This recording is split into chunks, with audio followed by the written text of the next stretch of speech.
Welcome to a new edition of the Famous Interviews with Joe Dimino. On this episode, we talk with entrepreneur and success coach Nancy Abramson. She spent decades in corporate accounting, working crazy hours, living for vacations, and doing what was expected.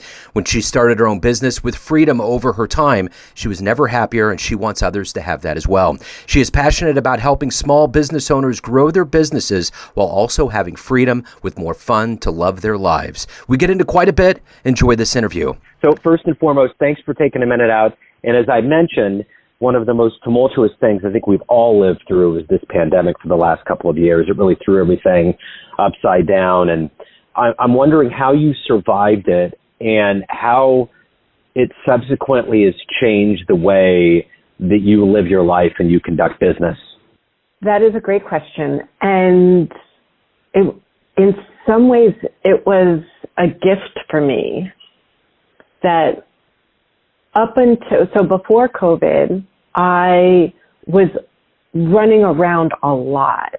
I was doing a lot of networking and I was running from meeting to meeting and I like being busy. I do like being busy, and I always have a very full schedule until I need to just totally decompress and take a vacation or take a day off. And I tend to be an all or nothing kind of girl often, and I've been learning how to manage so it's not so all or nothing. But certainly before COVID, it was definitely all or nothing. Run.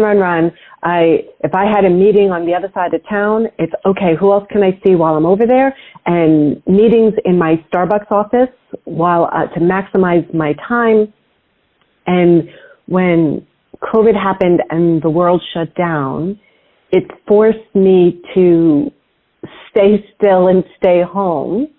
And when everything slowed down, I looked at my business and I took the time to learn the skills that I was weakest in, like my marketing. And I implemented new systems for my business, for the business that I was growing into and for the larger business, instead of having the systems I was making do with now. And it actually gave me the time to stop and reflect and see what I needed to put in. And I ended up getting more clients during COVID, and there were a lot of blessings and gifts that came out of it for me. So to get a better handle on exactly what you do, I want to put you in front of a bunch of grade school kids, let's say fourth graders at a career day, and one of the kids looks up at you and says, "What is it that you do for a living?" How do you answer them? What I do for a living is I help small business owners, so people that are either they work by themselves for themselves or they have just up to 10 employees, and I help them grow their businesses so that they make a lot more money, but they do it in a way that they have freedom with their time so that they have lives they love now, not sometime later. Because when I was working in the corporate world, I was waiting for later. I would enjoy living for the vacations, living for when I was going to retire or when I was going to slow down and love my life sometime later. And now things are different, and I love my life now. I love what I do, and I want everybody else to have that as well. And that's such an interesting concept to me, because most of the world runs and tries to survive, and it almost feels as though, I think for a lot of people, that doesn't seem like it's attainable. How do you take that mindset and totally reverse everything that you think and 360 into this new mindset? What's kind of the key to that? You are absolutely right. I mean, I grew up in New York.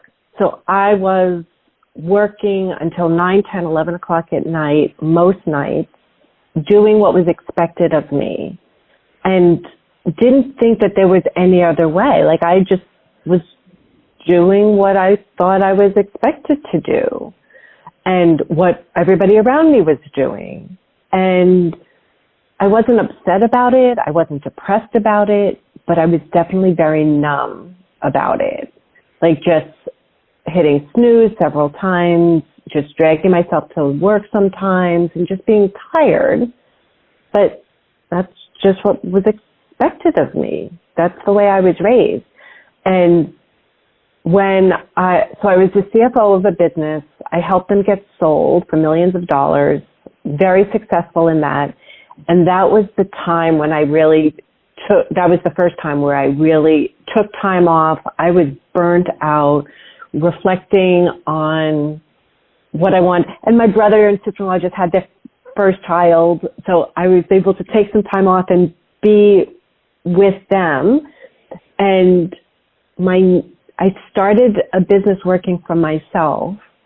And when my sister-in-law would come into the city, she had a chiropractor appointment. I would work in the morning. I would put everything down, run over, meet her. I would walk around with my niece in the stroller for an hour. The three of us would have lunch, and then she'd go back home and I'd go back to work. And I didn't know life could be that great. I didn't know. And then it was like, oh my God, this is so great. And I could love what I do. I was making money doing something that I love. And I had control over my calendar.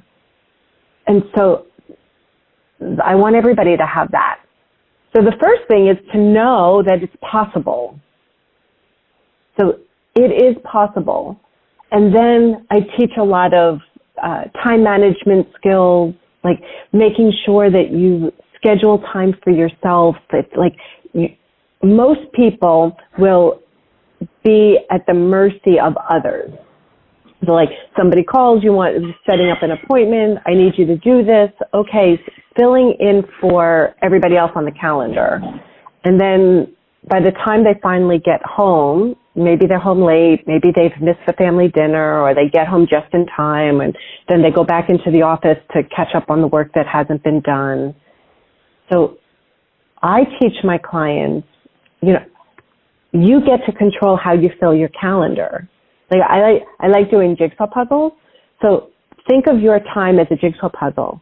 If when you pull the puzzle out of the box, I always start with a border first, and then I look at the big box full of pieces. I'm like, how is all of that going to fit in? And then you fit in the rest of the pieces. So my day is like a jigsaw puzzle, and we have 24 hours. I keep trying to figure out how I could get more than 24 hours. But so far, as of now, it's still a fixed container. You have the same 24 hours that I do. So now you get to decide how you're filling those 24 hours. And I start off by scheduling you need time to sleep. And I tell them, schedule everything, whatever is important to you. If working out is important, schedule it. Family time, schedule it. Date night, schedule it. And put it in the calendar. Put it in realistically. Because like a lot of times, like you'll put in the meeting. I have a meeting from 12 to 1. Put it in on my calendar 12 to 1. But if you have to prep for it, or if you want to make notes afterwards, then you want to schedule those buffer times too, or time to commute. If you're driving to the place, you need to make sure that that's included in what you're putting on the calendar, because a lot of people don't do that, and then everything starts slipping and sliding, and then you're back to coming home late. If you're going to the gym, schedule the time to shower if you're planning on it. And I do encourage that, by the way. But meditation, if it's important, schedule it. But then honor those appointments as much as you would honor it if it was an appointment with somebody else. And if an emergency comes up, then reschedule it. Okay, I need to handle this now, but when am I going to do it? Because I need to reschedule and take care of that. So as difficult as it can be, it's really just about kind of rearranging the way that you approach things. If you go under the guise that this is going to work and you just rearrange your approach, that's it. It's like a habit. Like after 90 days, absolutely, it's that kind of mentality. Well, we often discount and devalue our own time and for ourselves. Well, that's two things. So one, we discount our time. And I learned that lesson. I had to be hit over the head with it a couple of times before I really learned the lesson. I don't want to pay somebody else to do it. I'll do it myself. I can do it myself. I don't want to pay you to do it. So I put a stronger value on money than I did on my time. So I would end up doing it, and I could figure it out, and I would do it on my own, but it would take me twice as much time, or sometimes longer, than it would have taken somebody that was proficient or an expert in it to do it. And if they did that, I could have done revenue producing activities and made more money doing the thing that I'm great at instead of struggling along trying to figure it out myself. So we often devalue ourselves, and our time. And then there's also do I really need to go to the gym? Somebody needs me to do something. Somebody wants me to do that. All right, I'll just not go to the gym today. And then once you break that habit, it's so easy to not go tomorrow. And then you beat yourself up because you're cranky and maybe you're not feeling as energetic or the weight is coming up, but you sacrifice yourself for other people. So you get to choose how you want to live your life and how you want to live your day. So if you're doing something that you're not enjoying, then let's look at that and figure out what can you be doing that you enjoy. And if you're doing something you enjoy but you're not having fun because you're overworking and you're overwhelmed, then let's reschedule how you work in the day. I think it was Eisenhower's quote, don't make somebody else's emergency your urgency, or somebody else's urgency your, I forget how it was. But just because somebody else is, screaming that it needs to be done doesn't necessarily mean I need to do it right now. I was the assistant director of finance for a company, and I was working 9, 10, 11 o'clock at night, everything, so many responsibilities, so much work to be done, and I just couldn't get ahead. And then I broke a disc in my neck, and that was a bad one. And when I came back after, and I had surgery and everything is fine. They took the piece that broke off of the disc. He took it out. The guy was amazing. Everything is great. So no need to be concerned. And the lesson I learned when I came back after 6 weeks of disability, all of those emergencies and things that were critical had to be done right away, but still they're waiting for me when I came back. And I learned how to say no, but I learned how to say no respectfully so that I got to leave work at decent hours, like 5, 6 o'clock at night every night, and nobody was upset with me. So the way to say no in an effective way, because it was my boss, I didn't think I could say no. So when somebody asks you to do something, first, respond positively. I would love to, yes, I could help, and then you could renegotiate. And I can't do it right now, or I have this, and this that I'm working on. I need help prioritizing. I'm dealing with all of this. How can we make this possible? Because I can only do, one thing at a time. And then she recognized, and then we rescheduled things. She took something off of my plate. She changed the deadline. If you most people start off with I can't do that. That's not possible. If you start off with a negative, the person with making the request feels defensive and shut down. If you start off with I would love to, and now we can have a conversation, and now there's negotiation. That makes total sense. It's the way that you approach it. So I'm curious, you had mentioned New York. Let's go back to the beginnings of your life, and let's say you're in the 3rd grade. What did you want to do with your life? What was your dream? Very different. Actually, when I was a little kid, I wanted to be a flight attendant because I wanted to help people, and I loved traveling. So I thought that was such a great thing. I could help people and travel and see the world. So are you happy with how everything turned out? How am I happy now? Yes. the accounting came easy to me. I can't say that I chose it because I was excited about it or because I loved it. I think it's in my genes from my mom's side. Most of my family on her side, except for my mom, are accountants or studied accounting. So it just came easy. Doing the public accounting and corporate accounting, especially in New York, it did get exhausting. I didn't get as much joy out of helping people then, but now I take all of that life experience and my accounting experience and I bring it to my clients, and now I really feel and see how I help them. Like one of my clients, when she first hired me, she was in business for, I think, almost 5 years, and she thought she had a business, but it was her and her assistant going out to service the clients themselves. And if she didn't work, she didn't make any money. And after a year working with me, and a client gave her COVID and she couldn't work for 2 weeks, she ran her record payroll of 6 employees. She had 2 teams that went out independently servicing the clients while she was home taking care of herself. And now she's up to 10 employees and she's got 3 teams going out independently. So now she really has a business. Before, she just created a job for herself. And she tells me all the time that she's living her dream life. So am I happy with how things turned out? Yes, I'm very happy with how things turned out now. And so, I really own the control over my calendar. I get to choose when and how I work, so I'm loving it. So the other thing that's really big in our lives is who's like a role model or a hero. Who's that been for you?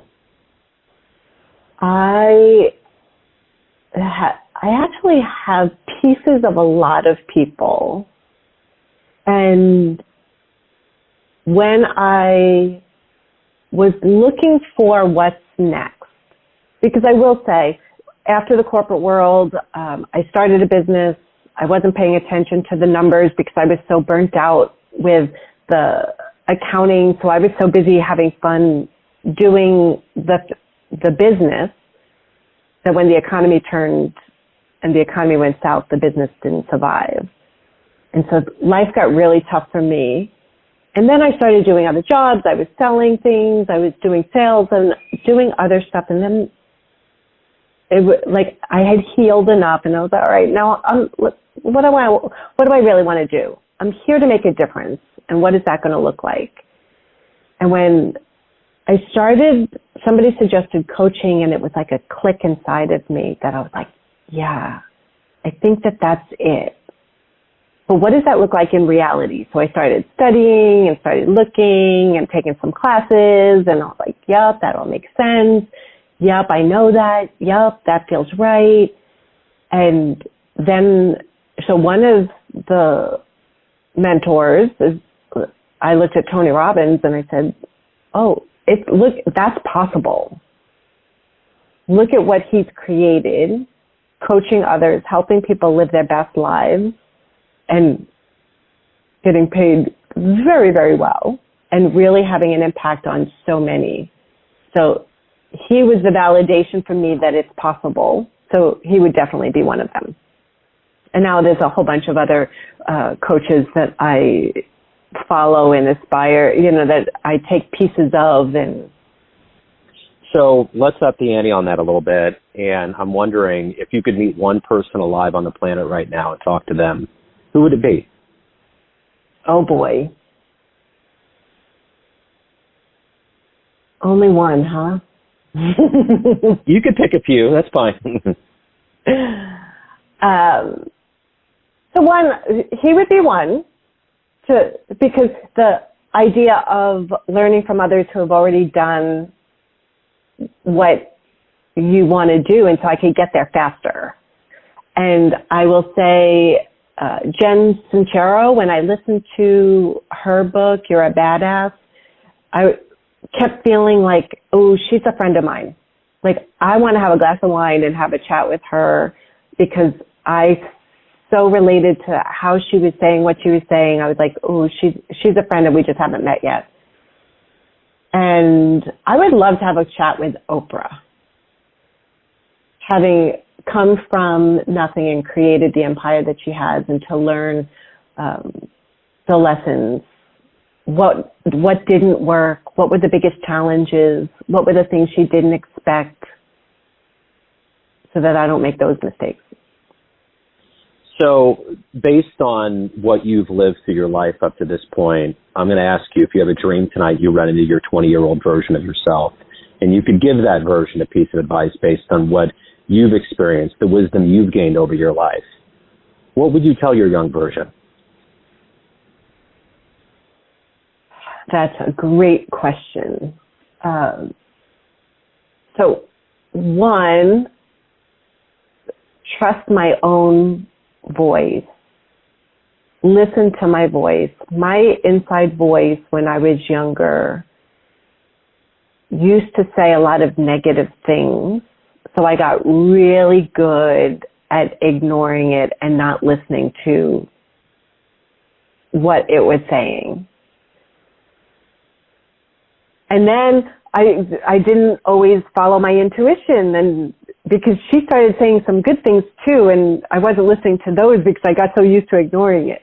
Now I listen and I can honor that voice. So one, to tell myself it doesn't matter so much what other people are saying and what other people are doing, because I used to waste a lot of energy comparing myself to others and feeling not as good as. So to own my strengths, listen to my voice, that I am a great person, and I really know I really can make a difference, and I know what I'm doing. I don't need validation from other people. And girl, you've got this. Actually, my friend just gave me a mug about that, because I guess I say this so many times. You know, the other thing that's very key in our development is art, and that's a big part of what motivates us. What has that been for you, whether it's a book or an album or visual arts? Has there been something you've returned to that's always inspired you? Well, I love music. So if I need a shift change or an energy change, I definitely put on, and I'm a rock girl, especially 80s rock. So I'll put on music and I'll start singing and dancing around, and that will definitely change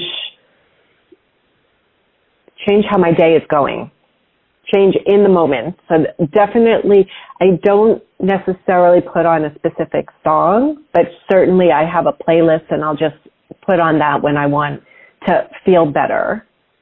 I do read a lot, and read a lot or listen to audiobooks more so these days. I can't say I have one specific book that I go back to over and over again. I think one of the books that I refer to more people, certainly with what I'm doing now for a living, is the E-Myth Revisited. And I recommend that a lot to people, which kind of points to do you have a business or a job? Absolutely. So what has been one of the best client responses that you've ever gotten from somebody for the work you've done, like a fan letter? There are two things, because I also just launched a new program that I'm really excited about. So from the client that I referred to before, that definitely, her testimonial and telling me that she's living her dream life and she is accomplishing things that she didn't even think that she could, and so much more than she thought she could in the time, and she just achieves goal after goal. So that is definitely one of them, that now she's got this business that is definitely one of my favorite success stories. And I just created a new group program called Money Dates. And it's a group co-working, get it done bookkeeping program where we get together in the first 15 minutes, you declare what you're working on, and then we go off camera on mute and we have a solid hour to work on the bookkeeping. And then we come back and share what we got accomplished. And I go into a breakout room if anybody gets stuck and has questions so we don't disturb anybody else. And I give guidance. And one of the women showed up for the first one, and she said that she was behind in her taxes and felt very bad about it. And she had been procrastinating and was just really upset about it. And I create a fun context about getting it done. And after the hour, she said, actually she sent me a message after that because she kept working. And she said, you helped me create a context. It's like a spa day with my money. And I put on some music and I actually looked forward to doing it. And I got it all done. And I'm so excited and I can't wait for the next one. And we do it twice a month. That she actually worked on the week in between and she was excited. She's now no longer intimidated and dreading it and looking forward to it. And the excitement from her just had me on cloud nine actually, I think probably I still am on cloud nine when I think about it. That's wonderful. So everyone out there has a perception of you, your family, your friends, your colleagues, but ultimately you're in control of your life. What's your perception of you? Who do you think you are? I know I'm a person that cares deeply, that I am that loves to help others. I am a great teacher, that people often tell me how I can simplify complex or intimidating concepts and make it seem really easy. I am definitely a loving individual. I'm fun. I am adventurous. I swim with sharks. I know myself to be fun, smart, caring, empathetic, and a great teacher. Wonderful. So let's get to the good business here. If anyone wants to know more about you and anything revolving around your world, where can they go? My website is empoweredwithnancy.com because I do it with you, not for you. And I am consistent. You can find me on Instagram, on Facebook with Empowered with Nancy as well. LinkedIn, it's my personal name, Nancy Abramson. My Money Dates program is on my website. You can also go to moneydatesgroup.com. And if you go to empoweredwithnancy.com/free gift, I have a great report that if you're a business owner or a business person, my free gift of 3 crucial numbers to measure and have more free time will help you to know some of the numbers that are important to grow your business. Wonderful. Nancy, thank you. This has been great. Thank you for opening up. Thanks for taking time out. Have a great holiday season in 2023. My pleasure. Thank you. And you too have a wonderful holiday season and a happy, healthy, and prosperous new year. Thanks for tuning in to another famous interview with Joe Dimino, where we cover the world of art, literature, business, spirituality, music, and more from around the globe. If you want to hear more interviews, visit the Famous Interviews with Joe Dimino channel on YouTube. You can also find us on Spotify and Apple Podcasts. Thanks again for listening, and until next time.